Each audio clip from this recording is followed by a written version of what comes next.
Hi everyone, Donna here with Bookkeeping Made Simple. Today I want to talk about the 20 question problem, the 20 question solution to problem solving.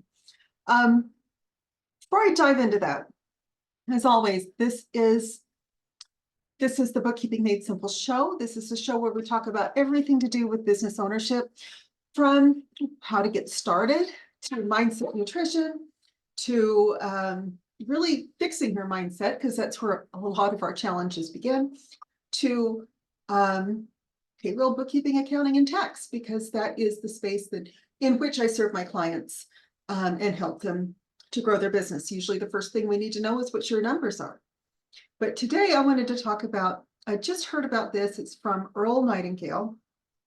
It was also made popular by Bob Proctor. So if you're wondering, that's what I listen to when I'm out running errands and things. And it is called the 20 idea method. So the idea of this is you determine what a challenge is that you're working on. I never talk about problems. I don't have any problems. I have some challenges, maybe some hurdles, some hoops I need to jump through, but I try never to refer to any of them as problems, because problems make you think of something that's insurmountable, right? Something you can't move past. So I prefer to term them as challenges that just need to be overcome. It's not a big deal. Doesn't matter what the problem is. So this was devised by Earl Nightingale. He's the original personal development guru, so to speak, right up there about the same time as Napoleon Hill. Earl Nightingale's kind of the one that everybody drew from. And these are old ideas. They really are not very new ideas. They get repackaged. So Earl Nightingale's ideas got repackaged by Bob Proctor and Tony Robbins, and all of these are old methodologies. They're as old as people, but they have been repackaged and rebranded, so to speak, to make it a little bit more relevant to younger people coming in. It's kind of it's kind of human nature to, especially in America, where we're so youth-oriented, to discredit those ideas of people who've gone before us and refer to them as old-fashioned. But really, these solutions are as old as time. But I do want to talk about them because while they are old ideas, they have been rebranded, and it may not be something you've ever heard of. I didn't hear about it from today, but I am putting this into action myself. So when you have a problem or a challenge, the very first thing you need to do is define it. So, and then you need to set specific milestones.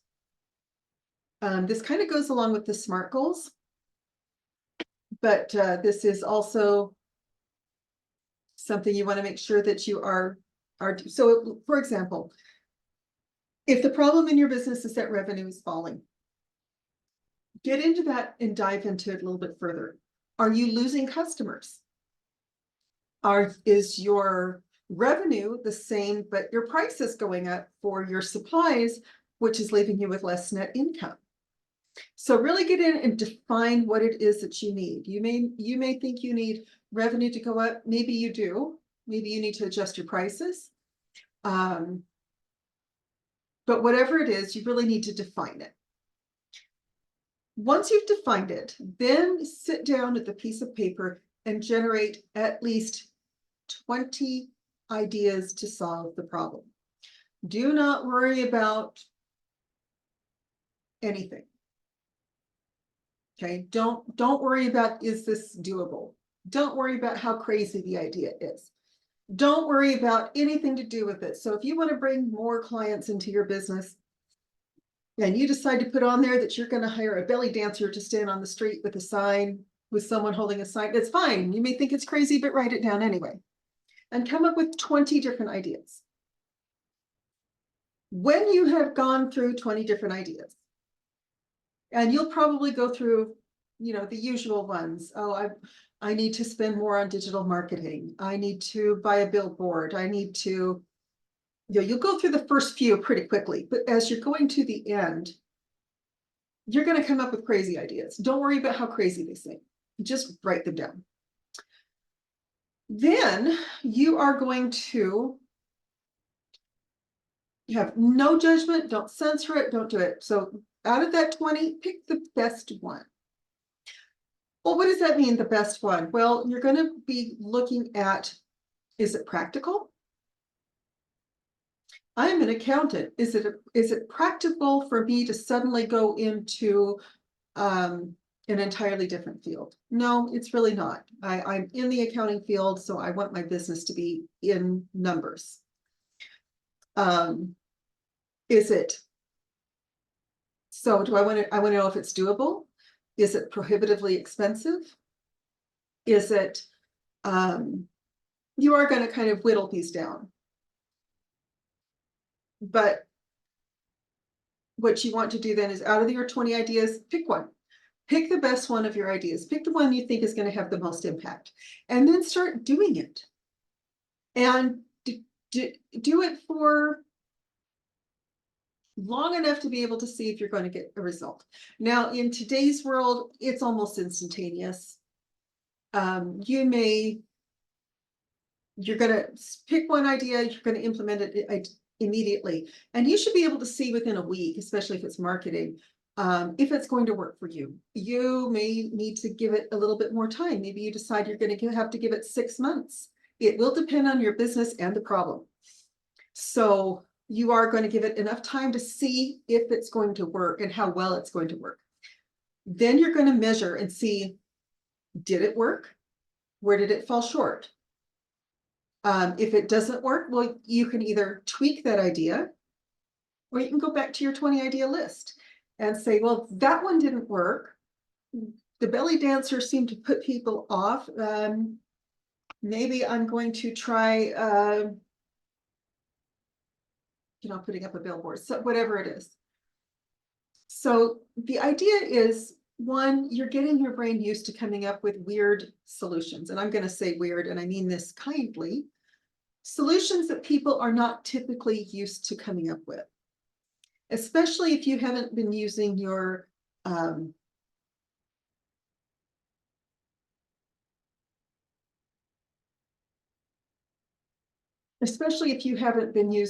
creativity muscle, so to speak, for a while.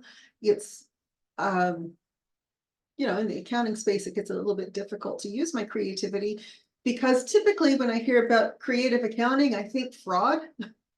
So, but marketing can certainly be something I can be very creative on. Maybe your solution is to ask ChatGPT and try the first 5 ideas it comes up with, one at a time. But I do recommend that you do this kind of on your own. Don't rely on ChatGPT. It's nice to have when you're stuck, but I don't use it a ton. And what you're trying to do is you're trying to, one, train yourself to come up with solutions. So the idea of a problem should be kind of foreign to you. We don't have problems. Like I said, we have challenges that need to be overcome. It's not a big deal. And the reason I don't like the word problem is it does seem to be a stopping point. You need to learn how to solve problems. That's what we get paid for. You need to learn how to solve problems, whatever the problem is. The problem could be, I need to let go of an employee. The problem could be, should I or should I not invest in more machinery? What if I don't? What if I do? But you want to come up with 20 solutions to your problem, no matter how crazy they are. When you're done with that, then you pick one and you implement it immediately. If it doesn't, and you give it enough time to see if it's going to work. If it doesn't work in that time, then you've got 19 other problems. You've got 19 other solutions to choose from. And you can then map it out using the SMART goal setting method, or you can use it on its own. But the idea is, again, to come up with things that you wouldn't normally come up with. So, like I said, I just learned about this. I'm really excited about it. I Oh, and one of the best, you can do this at any time during the day, but what I hear is that the two best times to do this are very, very first thing in the morning. As you're, get up early, have your morning coffee, whatever whatever ritual you have in the morning, and work on it then when your brain is fresh. Or do it just before you go to bed so that your brain's thinking about it while you're sleeping, and you may wake up with a solution. It may not be anything on that paper, but it at least gets your brain thinking about solutions. I think we underestimate ourselves a lot. Like I've said in other videos, one is still, I guess, uploading. Like I've said in other videos, we underestimate how much we can do in a year, but we overestimate how much we can do in a day or a week. This is kind of related. We think that everybody has tried these things, but that's not necessarily true. Maybe it's been tried, but not for your particular industry. You also want to think about looking at things in a different way. Again, I have to be careful with this because sometimes those different ways spell F-R-A-U-D, which is not something I ever want to be associated with. But if you think about all of the advances that we've had in the 21st century, it all started with someone's crazy idea. The internet started with someone's crazy idea of, I just want to type a message to my colleague in the next room. I don't want to have to get up and walk. I also always say that necessity is not the mother of invention, it's laziness. Laziness is the mother of invention. I will work really hard to put something in place so I never have to do that thing again. So that's really kind of how the internet came to be. DARPA came up with a way to send an email. And it very quickly became something where everyone was excited that I can chat with my colleagues that are downstairs, and I don't have to get up and walk downstairs. I actually remember an early version of this before I moved to Germany in 1991. So back in the 80s, I was using this idea of being able to message other people in my organization without having to get up and go talk to them. And I loved it because it saved me so much time. And then you think about the smartphone. Or the smartphone was developed from the idea of the cordless phone, which was developed from the idea that we saw on Star Trek, that you could flip something open and talk to people, the communicator. So this idea of, I just want something where I can talk to people without, from wherever. I remember seeing the concept of a car phone in an Elvis movie in the 60s. The idea that we should be constantly connected has been an ongoing thing. So it's been these leaps forward. We went from having our phones tied to the wall to being able to have a cordless phone to being able to have a phone that we can take with us, which were the old brick phones that were long and they looked like cordless phones, but you could take them anywhere. The bag phones. The bag phones to the brick phones to the flip phones to what we have now, the smartphones. And all of these were developed because somebody took a look at current technology and wondered how we could use it better. How could we be more efficient? How could we be more connected? Now I'm thinking, how can we be less connected? How can I get my clients to, how do we respect office hours? How do we make sure that family time is protected? But the idea of a smartphone and the internet, I remember understanding in 1977 that the internet was a thing. That's when I saw a modem for the first time, that the internet was the thing. And as soon as I realized that, I knew that people could work from their homes and send their work in via computer. It's only taken a little bit for technology to come up with what I thought was the case. I didn't know how to solve the problem. I was only 10 when I saw a modem for the first time, but I knew it was a solution to a problem that I had seen, where my parents owned a business. My mother ran the business from a spare bedroom in our home, and we had to have a separate phone line, a separate answering machine. We had to have all of the equipment, which at the time took up a lot of room. It's electric typewriters. Think of the show Mad Men. It was very much like that, but in a home office with my mom and her assistant. So I saw a lot of ways that having computers could resolve this problem, but I didn't have the knowledge or the age or the experience to be able to fix it. Today, that problem's obviously been solved, but now we have the opposite problem of how do I make sure that my personal time is protected?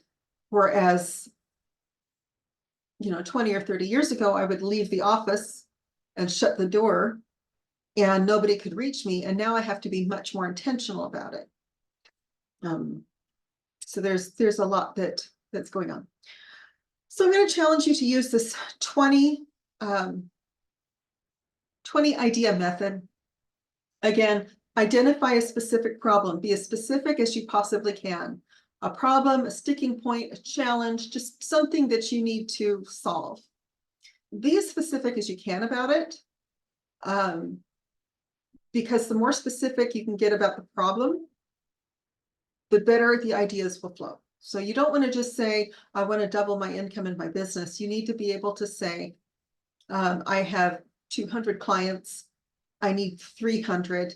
And I'm going to break this down to how many by when do I need 300? How much what revenue goals do I have in there? You need to break it down really, really, really tightly and figure out what metrics you're going to use to measure to see if you've reached your goals. Then you're going to take a physical, actual piece of paper. Yes, my tablet does write, has a stylus, so I can write on it, but there is something about having a piece of paper. So you're going to take a physical piece of paper and a pen, and you're going to write down your problem at the top of the sheet. When you're done with that, you're going to come up with at least 20 ideas to solve the problem. You're not going to judge, you're not going to censor, you're just going to write it down. Think of it as like automatic writing. When you have your list of at least 20, and if you're kind of in the groove at 20 and you've got more ideas, keep going. Keep going till you have at least 20 or you've run out of ideas. Then you're going to choose an idea and implement it right then. And if the idea doesn't work, go back to your list, choose another one, and find one that works. The idea here is to get rid of decision paralysis. Many of us will sit there and we will try not to think about problems because it's just too much. We have to make decisions all day long. Usually by the end of the day too, I am in massive decision paralysis. Christopher comes home and says, what do you want for dinner? And I'm like, I really don't care. I like good food, but I don't spend a lot of time thinking about food. I'm like, meat and vegetables? It's not really something I think about during the day. I'm busy thinking about other things. So we get to the end of the day and I am your classic woman of, oh no, I don't really care. The only difference is if he says, oh, do you want sushi? I'm probably just going to go, okay, yeah, sure, that's fine. Instead of saying, no, I don't want that. But it does eliminate decision paralysis because now you have 20 ideas. You can go right down the list and figure out which of these 20 ideas do I want to implement today. You also, you do need to give it enough time to work. So for example, if you say, I want to step up my digital marketing and that's how I'm going to get more customers, you have to give it at least a week. At least a week. You need to see if it's going to work. So you want to give at least 7 calendar days, and then you want to look and see, did it improve traffic to my website? And it may uncover other challenges that you weren't even aware of. Maybe you increase your digital marketing and you realize that your website's not converting. Well, now it's a whole different question. And you sit down and you say, my website isn't converting. Here are 20 ideas to make it convert. You can also reach out to others to help you come up with ideas. It's really, really great if you can do it in a group. So you can also reach out to others. Maybe I reach out to a friend of mine that does marketing, or I look online and say, what can I do to make my website convert? You can come up with some of those things to help you think of ways to do it. You know, and you may come up with, throw the whole thing away and come up with a new one. You may decide you just need to make some tweaks. Maybe you need to add a blog, maybe you need to add more video. But you should be able to come up with 20 ways to make your website convert better. And again, you might need to go and talk to other people. They don't necessarily have to be experts in the field, but other people. I say, you know, would you review my website and tell me what you would change to make it so that you want to fill out the form, whatever it is, and get their feedback on it. By coming up with 20 ideas, you are also turning off your internal censor. I said earlier, you know, maybe you hire a woman in a belly dancing outfit and someone holding a sign to bring customers into your physical location. That's not a bad idea. But a lot of people would shut that down and say, oh, no, I can't do that. You want to eliminate the word can't. Can't to me is a 4-letter word. I don't like to use it. So you do want to make sure that you don't have any censorship. The weirdest, craziest idea might be the one that solves your problem. So if you will use this method, I have been reliably told that by both Earl Nightingale and Brian Tracy in their output, their content, more people have become wealthy using the 20 idea method than any other method of creative thinking ever discovered. So I'm going to encourage you to use it.